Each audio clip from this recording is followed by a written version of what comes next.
오늘은 지난주에 이어서 산상수훈 두 번째 시간을 가지려고 합니다.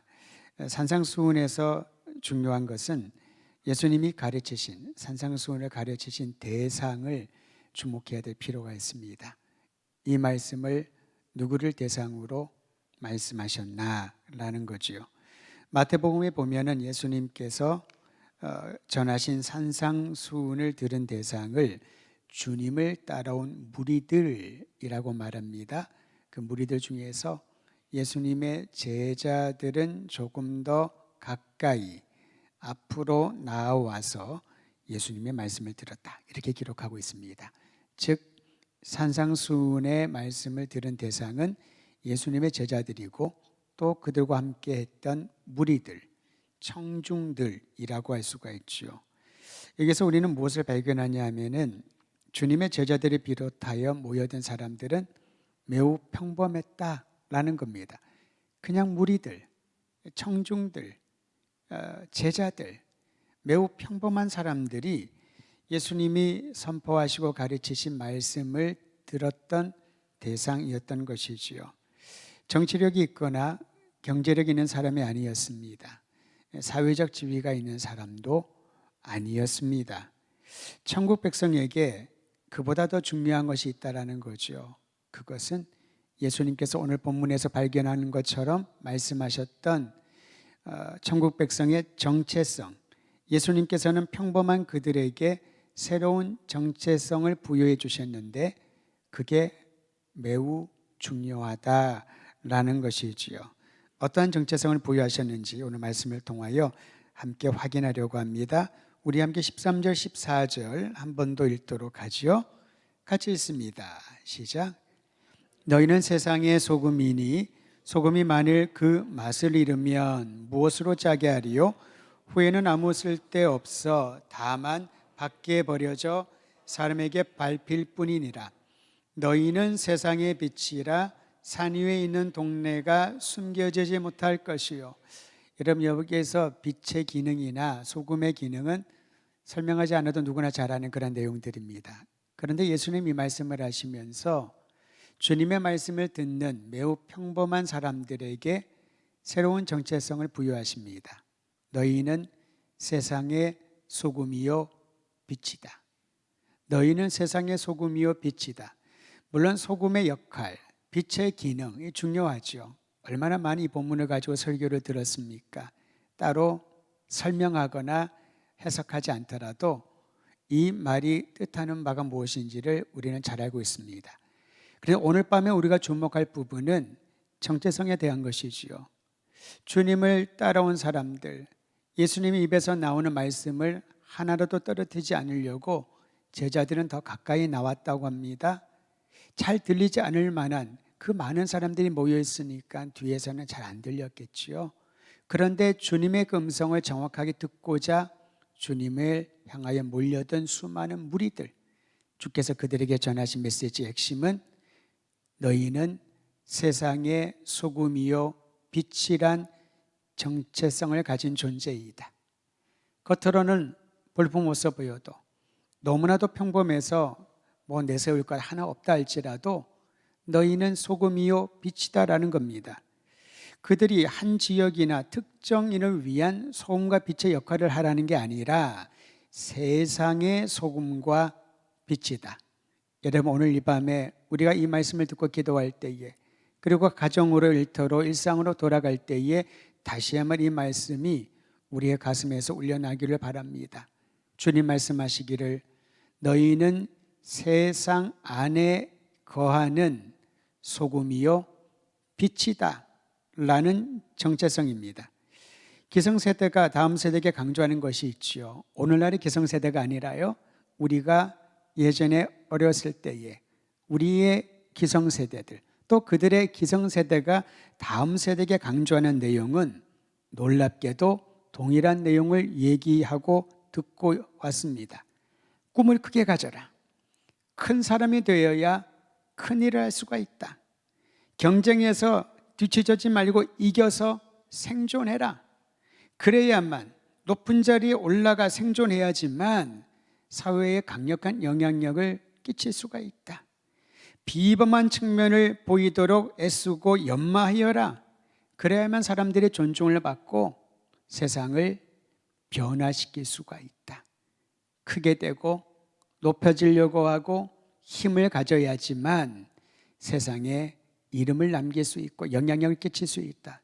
여러분, 그런 말을 듣고 우리도 그런 말을 하고 있지 않은가 싶습니다. 목회자들 사이에도 예외는 아닙니다. 큰 목회를 하려면 큰 물에서 놀아야 되고 많은 사람들과 어울려서 그 관계의 폭을 넓혀야 된다. 모든 영역에 있어서 이 큼에 대한, 능력의 힘에 대한 것은 세대를 막론하고 듣고 또 전하는 변함없는 메시지처럼 보입니다.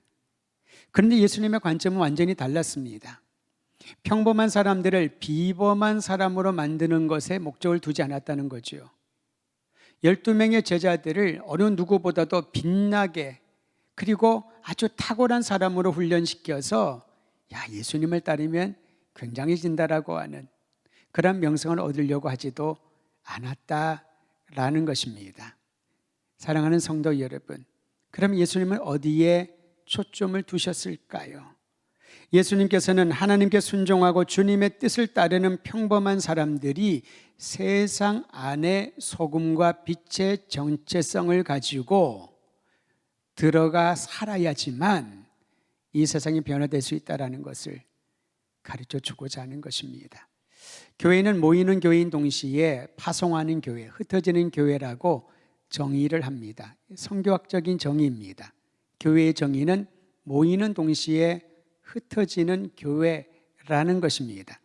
그런데 여러분, 왜 이 말이 의미가 있냐 하면요, 주님이 오늘 말씀하신 정체성, 어떠한 능력과 기능과 영향력을 끼치기 이전에 교회가, 그리스도인이 세상 곳곳에 들어갔을 때에 비로소 변화가 일어나는데, 그 변화를 일으키는 동의는 예수님이 말씀하신 것처럼 소금과 빛이라는 의식을 가지고 살아갈 때 변화라고 하는 열매, 결과가 따라온다는 것이죠. 우리는 항상 목표를 두고 그 목표를 이루기 위하여 소금이 되어야지, 빛이 되어야지, 선한 사람이 되어야지, 착한 행위를 해야지, 그런 형태로 항상 접근하지 않습니까? 근데 주님의 접근법은 반대였다는 것이지요. 너희가 소금이다, 알고 있느냐? 너희가 빛이다, 새로운 그 사명을 기억하고 있는가? 소금과 빛이라는 의식이 우리 안에 충만할 때에 그들의 삶을 통하여 아름다운 열매들이 맺히게 될 것이다 라고 말씀하고 있습니다. 이처럼 세상의 변화를 일으키는 소금과 빛이란 정체성이 뜻하는 바는 분명하지요. 예수님께서는 소금과 빛의 역할을 포괄적으로 이렇게 말씀하셨습니다. 착한 행실이라고요. 우리 함께 5장 16절 말씀 한 번 더 읽도록 하지요. 소금에 이어서 연결되는 빛의 역할을 말하고 있는 구절입니다. 16절 같이 읽습니다. 시작. 이같이 너희 빛이 사람 앞에 비치게 하여 그들로 너희 착한 행실을 보고 하늘에 계신 너희 아버지께 영광을 돌리게 하라. 여러분, 착한 행실, 이 착한 행실이 소금과 빛의 정체성을 가진 사람들의 삶의 양태라는 것입니다. 그러면 착한 행실이 무엇을 뜻할까요? 착한 행실이 뜻하는 바는 매우 분명합니다. 나를 위한 것이 아니라 다른 사람에게 유익을 끼치는 것이 착한 행실이라는 거지요. 어떤 분들이 이런 얘기를 하는 걸 제가 들은 적이 있습니다. 어떤 선한 일을 하고 구제도 많이 하고 봉사도 참 많이 하셔요. 그래서 참 훌륭합니다, 너무 아름답습니다 라고 칭찬을 했더니 아마도 그러한 칭찬에 대해서 조금 익숙하지 않아서 그 칭찬받는 것을 꺼려하셔서 그럴 수도 있겠지만은 이렇게 말을 하시더군요. 그렇게 칭찬할 필요 없습니다. 다 나를 위해서 그렇게 하는 겁니다. 내 마음 편하자고, 내가 행복하자고 그렇게 일을 하는 거니까 너무 나를 칭찬하지 마십시오. 저는 그 말을 들으면서 조금 당황하게 됐습니다. 왜냐하면은 나를 위해서 착한 일을 한다? 내 마음 편하고 내가 행복감을 느끼려고 선한 일을 행한다? 이것은 성경적인 측면에서 보면은 조금 빗나간 생각이라고 할 수가 있거든요. 근데 분명히 그럴 겁니다. 정말 겸허한 마음으로 나는 그 칭찬 안 받아도 됩니다. 그렇게 칭찬받을 만한 일이 아닙니다. 라는 뜻에서 설명을 했을 것인데, 여러분, 말이라고 하는 것은요, 의도가 중요하지만은 그 말을 듣는 사람이 정확하게 듣고 이해할 수 있도록 잘 전달해야 됩니다. 왜 오해가 생기나요? 내 의도와 달리 나의 말과 나의 표현이 상대방에게 잘못 전달될 수 있는 여지를 두면은 오해가 생기죠. 그래서 명확하고 분명하게 설명해 줄 수 있어야 됩니다. 이 말에 대한 부분들은 이번 다가오는 주일 오후 예배 때 함께 나누도록 할 거예요. 근데 여러분, 성경에서 말하는 착한 행실은 다른 사람을 유익하게 하는 행실이라는 겁니다. 소금이 그렇잖아요. 빛이 그렇지 않습니까? 예수님 시대의 빛은 이런 빛이 아닙니다. 전기는 없었잖아요. 전기 자체가 없었죠. 당시의 빛은 자신을 녹여야지만 주변을 밝힐 수 있는 그런 빛입니다. 초를 생각하시면 훨씬 더 이해가 쉬우실 겁니다. 소금은 어떻습니까? 자기 자신을 없애야, 녹여들어야지만 맛을 내고 부패를 방지하지 않습니까? 나의 희생과 헌신과 대가 지불을 통해서 다른 사람을 유익하게 하는 것이 착한 행실이요, 그 착한 행실의 절정이 바로 예수님께서 십자가에서 보여주신 고난과 죽음 아니겠습니까? 너희가 착한 행실을 행함으로 그 행실을 본 사람들이 하나님께 영광을 돌리게 하라. 여기에 복음 전도적인 메시지도 포함되어 있습니다. 믿지 않는 이들이, 하나님을 멀리 떠난 이들이 어떻게 하나님께로 눈을 돌릴 수 있을까? 어떻게 하나님의 손길과 그 따스한 사랑을 경험할 수 있을까? 그 통로가 바로 하나님을 경외하고 진심으로 사랑하는 사람들의 착한 행실, 다른 사람을 유익하게 하고 세상을 살리고자 하는 우리의 평범한 사람들의 헌신과 눈물의 기도와 봉사가 하나님의 영광을 돌리는 도구가, 통로가 될 수 있다는 거죠. 그러면 저는 우리 더드림 교회가, 그리고 우리 모든 성도들이 하나님의 영광을 돌리는 일을 기대하며 다른 사람들을 유익하게 하는 착한 행실의 현장에 모두가 있게 되기를 간절히 소망합니다. 그리고 표현할 때에 누가 격려하면은 저는 부족합니다라고 거기까지는 하시고, 그리고 이 일을 통하여 한 사람이라도 위로를 받으면은 저는 감사할 뿐입니다. 이렇게 표현하는 것이 더 낫다라고 봅니다. 아유, 나 좋으려고, 내 편하려고 그렇게 하는 겁니다. 칭찬하지 마세요. 오히려 그렇게 하면 제 마음이 뿌듯하고 보람이 생기고 그냥 나 좋자고 하는 행위니까 거기에 큰 의미를 두지 마세요. 잘못하면은 하나님께서 우리에게 착한 행실을 통하여 주님의 영광을 드러내는 일에 그 순간 딱 걸림이 될 수 있다는 거지요. 너희의 착한 행실을 보고 많은 사람들이 하나님께 영광을 돌리게 하라. 상상만 해도 기쁘고 기분이 좋습니다. 우리 성도들의 착한 행실을 통하여 그것을 본 많은 사람들이 우리에게 와서 고맙다 하기 이전에 하나님께 영광 돌려드리며 주의 복음 앞에 굴복하는 일들이 주의 종들을 통하여 나타나기를 간절히 축원드립니다. 착한 행실은 부연해서 설명하면 개인의 내적 만족이나 행복이 아니라 다른 사람을 유익하게 하는 목적인 동시에, 그런 면에서 착한 행실은 이 세상 안에서 교회와 그리스도인들이 담당할 공적인 책임을 의미한다라고 볼 수가 있습니다. 교회는 세상 안에 있잖아요. 교회는 깊은 산속에 숨어 들어 있지 않습니다. 우리가 아주 좋은 환경에서 예배를 드리는 건물을 짓고 전원교회라고 말을 합니다마는 교회는요, 사막 안에 들어가는 겁니다. 실제로 교회는 피 터지게 싸우는 처참한 전쟁터 안에서 교회는 들어가야 되는 겁니다. 복음을 부인하고 자신의 이념을 내세워서 교회를 핍박하는 그 현장에 교회는 생명력 있게 살아있을 때 하나님의 영광이 드러나는 것이지요. 그저 편안하고 우리가 쉼을 가지고 내 자신의 만족을 위한 그곳에는 교회라는 것보다는 그저 모임이라고 하는 것이 더 적합하지 않을까 싶습니다.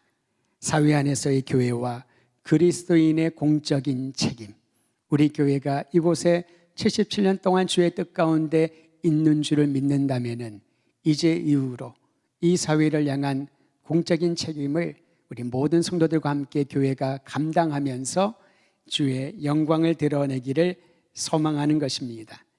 여러분, 한 부분을 더 살펴보게 되면은 예수님께서는 이 착한 행실을 보이라라고 말씀하면서 이어서 율법에 대한 얘기를 17절에서 20절까지 언급을 하고 있습니다. 1세기 당시에 가장 의롭고 착한 행실로 명성이 높았던 사람들이 있었습니다. 그들의 행실은 아주 선하고 많은 사람들에게 도움을 주는 책임이 있는 행동이었지요. 그들을 일컬어 바리새인이라고 불렀습니다. 바리새인은 문자적으로 분리주의자라는 뜻을 갖고 있습니다. 그 기원을 살펴보면은 유대인들이 잠시 독립정부를 형성한 시대가 있었는데요. 마카비라고 하는 사람에 의해서 독립을 하게 되고요. 마카비 가문이 왕조를 이루어서 유대인들을 통치하는 시기가 있었습니다. 근데 그들은 민족의 독립에 대한 관심은 컸지만은 신앙적인 면에서는 매우 세속적인 성향을 취했던 것이지요. 그래서 세속적인 그런 방식으로 민족을 다스리고 백성들을 통치하는 그들에 대항하여서 이것은 하나님의 백성의 모습이 아니다. 하나님의 백성은 정치 영역에 있어서도 거룩하고 하나님의 뜻을 따라야 되는데 그렇지 못한 그 왕조에 대하여 대항하는 세력들이 일반 국민들 사이에서 일어났습니다. 그들이 스스로를 칭하여 우리는 세속적인 저들과 전혀 다른 분리된 자들이다. 거기서부터 바리새인이라고 하는 이름이 시작되었던 것이지요. 바리새인들의 경건성은 율법을 연구하고 율법을 준수하는 것에 집중하는 것이 있었습니다. 다시 말하면 하나님의 말씀인 율법을 깊이 연구하고 그 율법의 조항과 정신을 따라서 국가를, 교육을, 사회를, 경제 원칙들을 다 세워나가는 것이지요. 그러니까 많은 사람들에게는 매우 강력한 반향을 일었다는 겁니다. 야, 정말 좋다. 율법에 따라 살아가는 민족, 율법에 따라 운영되는 공동체라면은 이것이야말로 경건한 그러한 백성들이 아닐까. 그래서 그때 이후로 분리주의자라는 이름에서 나온 바리새인은 경건주의 운동에 강력한 바람을 일으켰던 것입니다. 그들은 율법 연구의 결과들을 사람들에게 가르치고 지키게 하는 것을 사명으로 여겼습니다. 거기까지는 괜찮지요.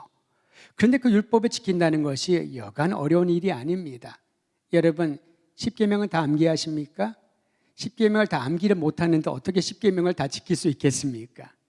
율법의 조항들을 다 암기를 하지 못한다면 어떻게 율법의 조항들을 다 지킬 수 있을까요? 일단은 1단계부터 힘이 든 거예요. 기억하기가 어렵습니다.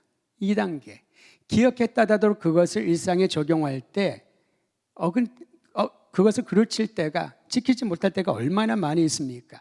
그러니까 바리새인들은 이것을 지키는 그 소수의 집단을 매우 영적이고 매우 경건하고 거룩한 사람들로 높은 자리를 탑을 쌓아 올라가기 시작을 하지요.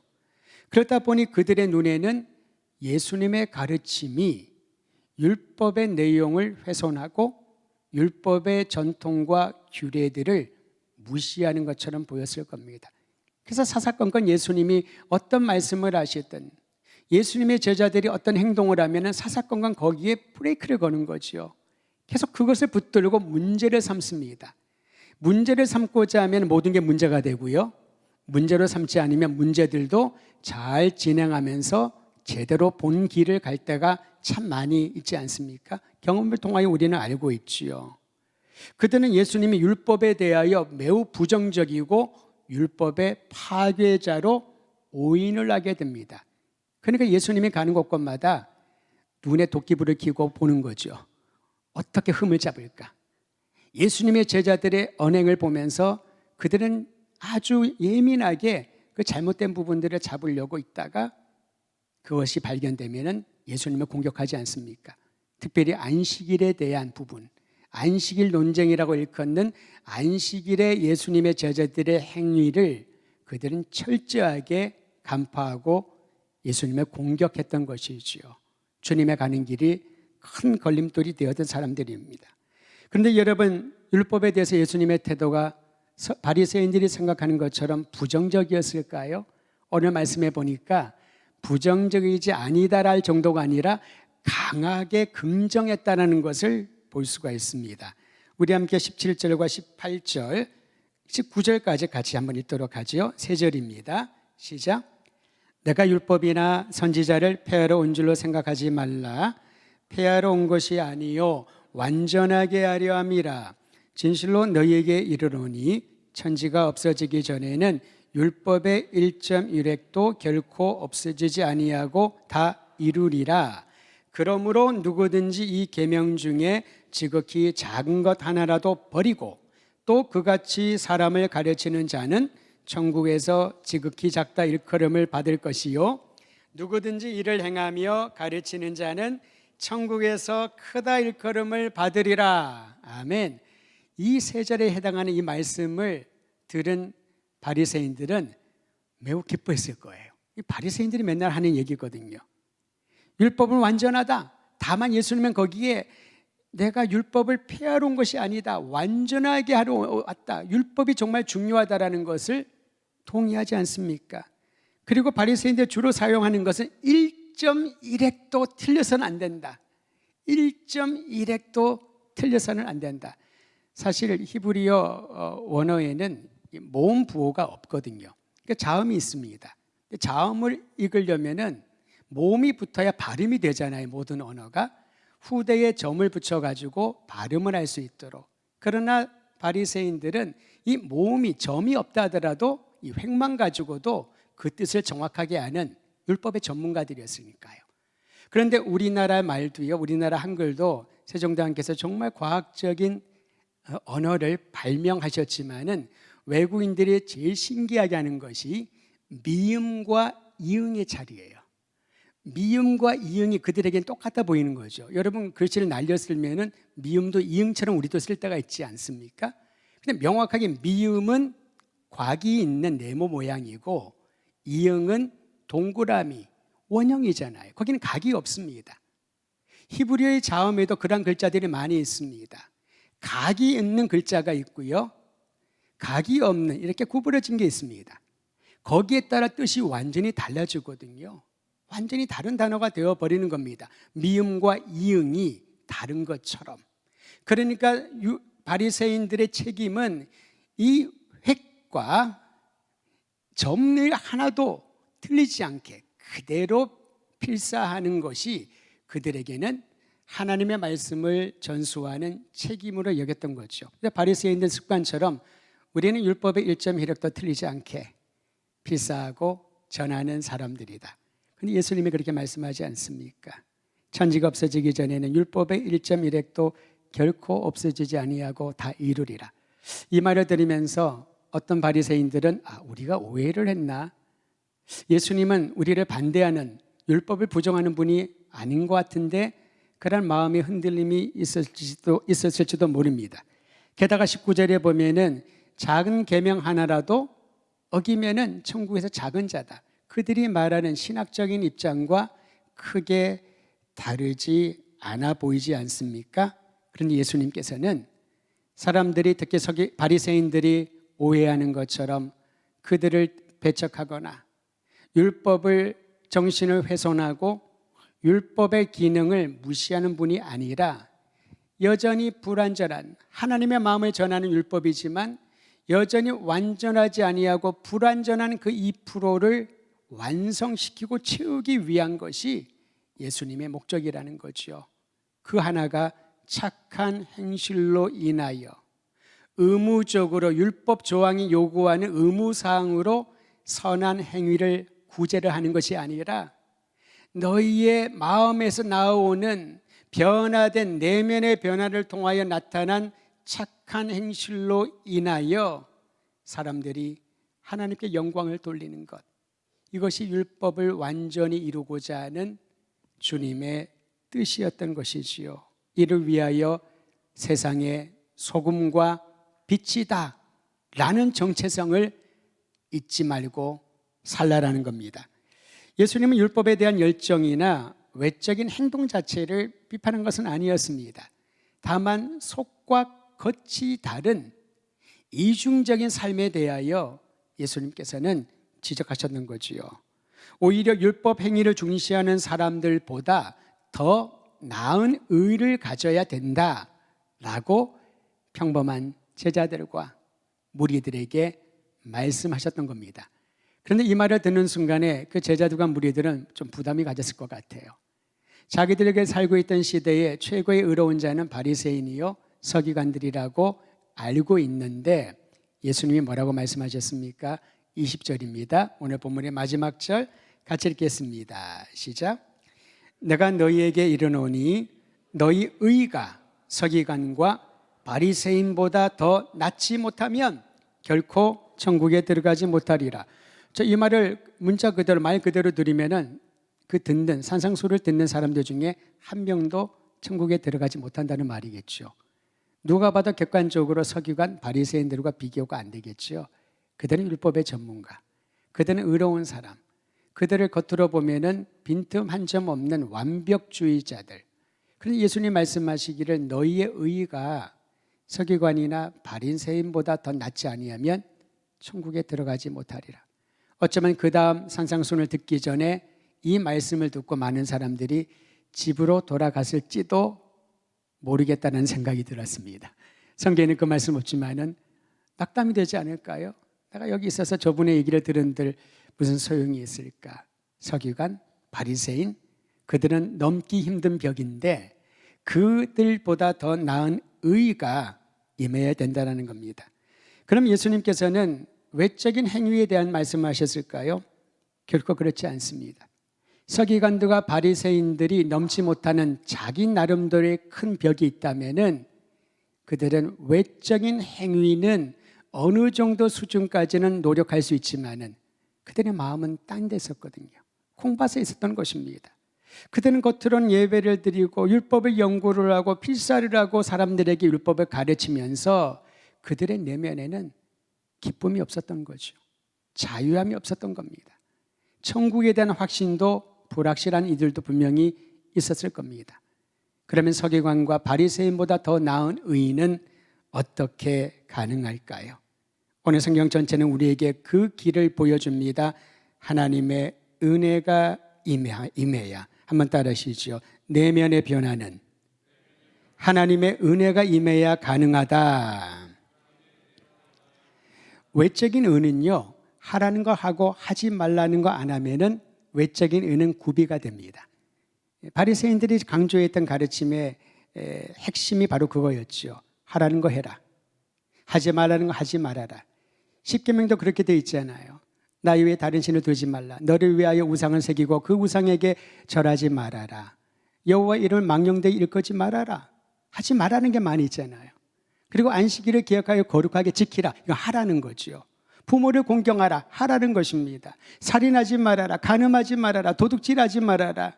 거짓 증거하지 말아라. 남의 것 탐내지 말아라. 하지 말라는 거지요.